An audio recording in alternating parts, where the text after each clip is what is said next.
ನನ್ನೆಲ್ಲ ಪ್ರೀತಿಯ ವಿದ್ಯಾರ್ಥಿಗಳೇ, ಇಂದಿನ ತರಗತಿಗೆ ನಿಮಗೆಲ್ಲ ಸ್ವಾಗತ.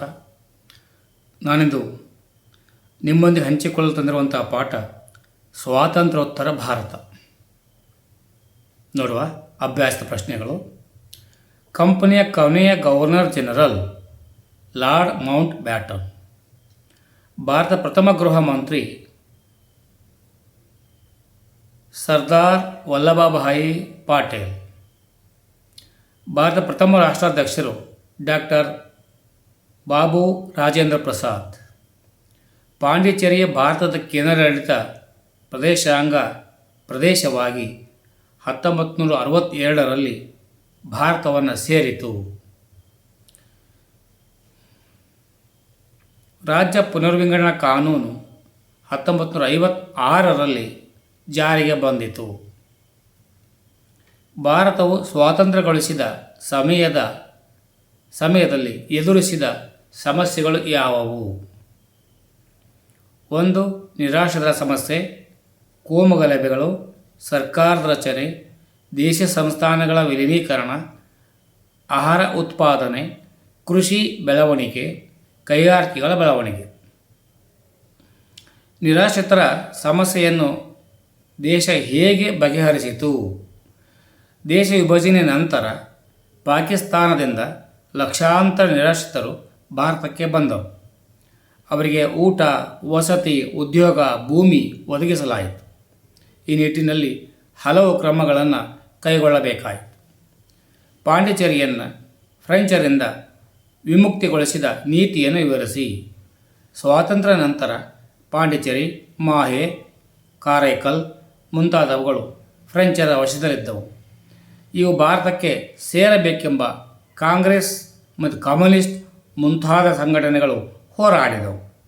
1954ರಲ್ಲಿ ಭಾರತದ ಒಕ್ಕೂಟಕ್ಕೆ ಸೇರ್ಪಡೆಯಾದವು. 1962ರಲ್ಲಿ ಪಾಂಡಿಚೇರಿ ಭಾರತದ ಕೇಂದ್ರಾಡಳಿತ ಪ್ರದೇಶವಾಯಿತು. ಗೋವಾವನ್ನು ಪೋರ್ಚುಗೀಸರಿಂದ ಹೇಗೆ ವಿಮುಕ್ತಿಗೊಳಿಸಲಾಯಿತು? ಗೋವಾ ಪೋರ್ಚುಗೀಸರ ವಸಾಹತು ಆಗಿತ್ತು. ಭಾರತಕ್ಕೆ ಸೇರಬೇಕೆಂದು ನಿರಂತರ ಚಳುವಳಿ ನಡೆಯಿತು. ಬ್ರಿಟಿಷ್ ವಿರೋಧಿ ಭಾವನೆ ಮತ್ತು ಚಟುವಟಿಕೆ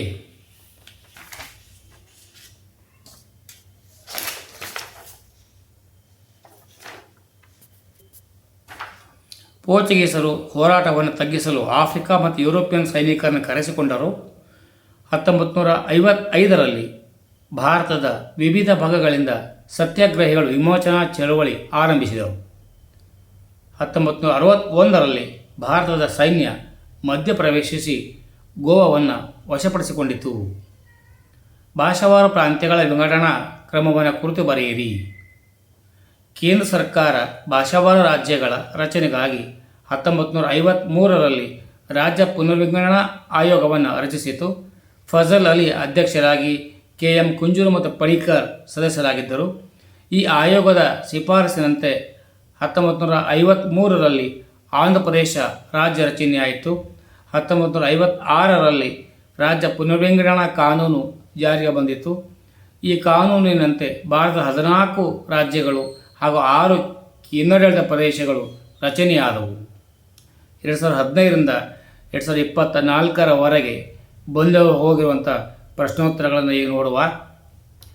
ಭಾರತ ಉಕ್ಕಿನ ಮನುಷ್ಯ ಸರ್ದಾರ್ ವಲ್ಲಭಭಾಯಿ ಪಟೇಲ್ ಜುಲೈ 2021ರಲ್ಲಿ ಕೇಳಲಾಗಿತ್ತು.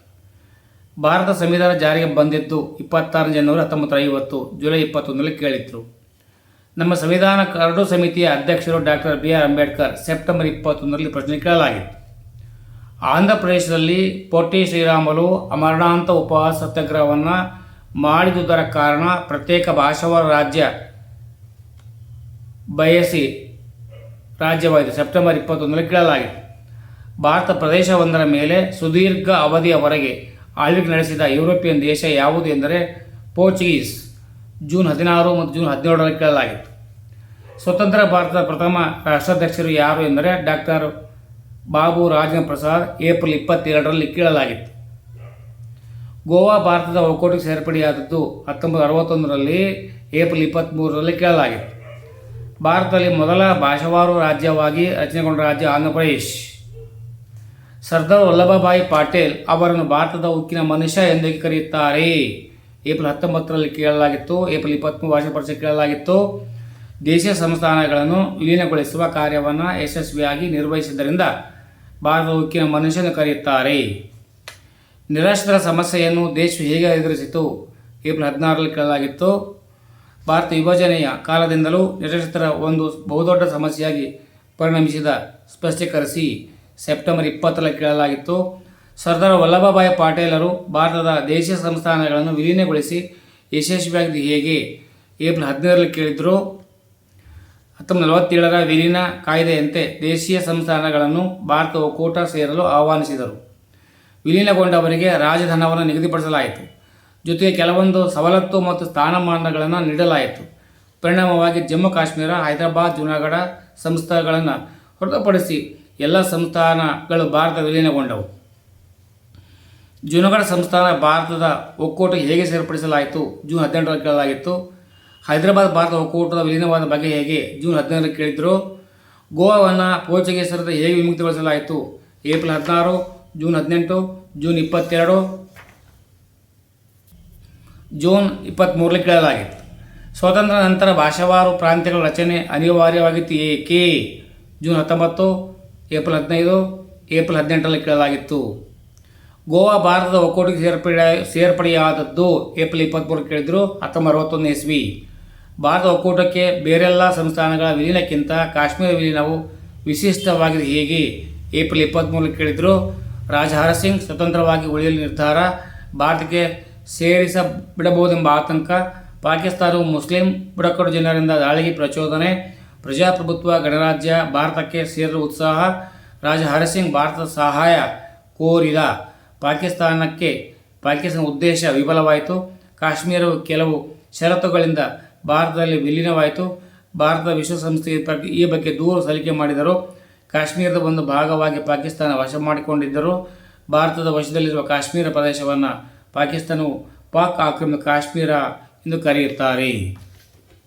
ವಿದ್ಯಾರ್ಥಿಗಳೇ, ಚೆನ್ನಾಗಿ ಅಭ್ಯಾಸ ಮಾಡ್ಕೊಳ್ಳಿ, ಮುಂದಟ್ಟು ಮಾಡ್ಕೊಳ್ಳಿ. ನಾಳಿನ ಪರೀಕ್ಷೆಗೆ ಸಿದ್ಧರಾಗಿ